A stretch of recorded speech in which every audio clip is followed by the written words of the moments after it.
Dairy sector में जिन पशुपालकों को लाभ हो रहा है उसमें से ज्यादातर छोटे किसान ही है। किसी के पास 3 पशु हैं, 4 पशु हैं, किसी के पास 5, किसी के पास 7, और ऐसा करीब करीब पूरे देश में ही है।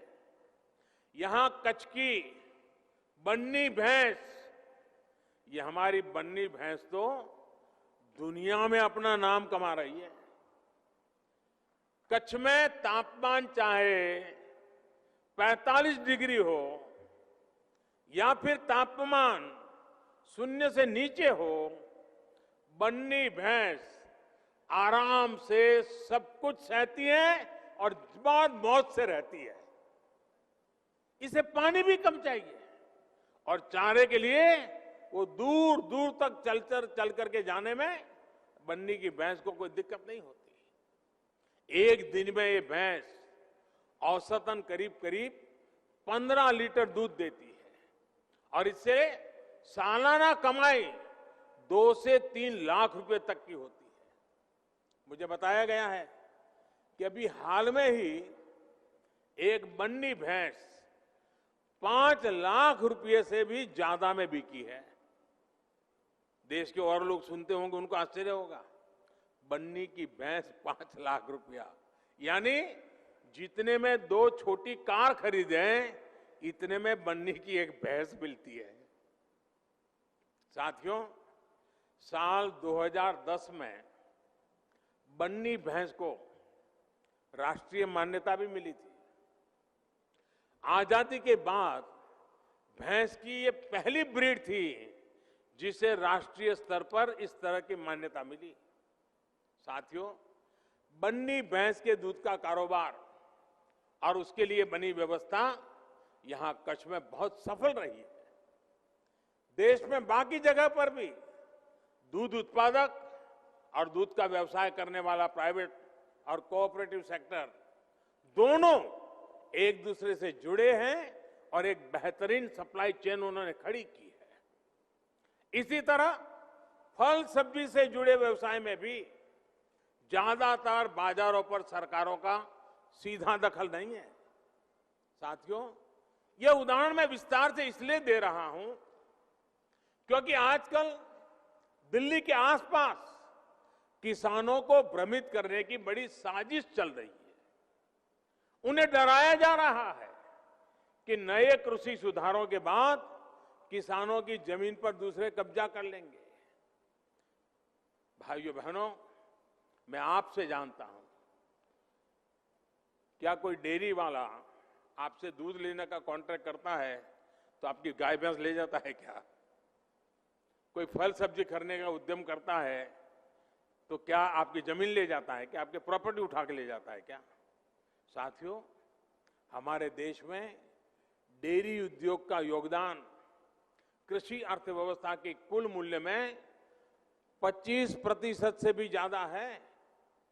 ये योगदान करीब करीब 8 लाख करोड़ रुपए होता है। दूध उत्पादन का कुल मूल्य अनाज और दाल के कुल मूल्य से भी ज्यादा होता है। इस व्यवस्था में पशुपालकों को आजादी मिली हुई है।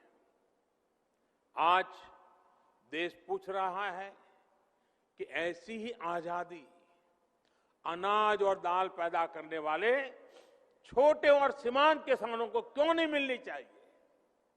साथियों, हाल में हुए कृषि सुधारों की मांग बरसों से की जा रही थी। अनेक किसान संगठन भी पहले ही मांग करते थे कि अनाज को कहीं पर भी बेचने का विकल्प दिया जाए।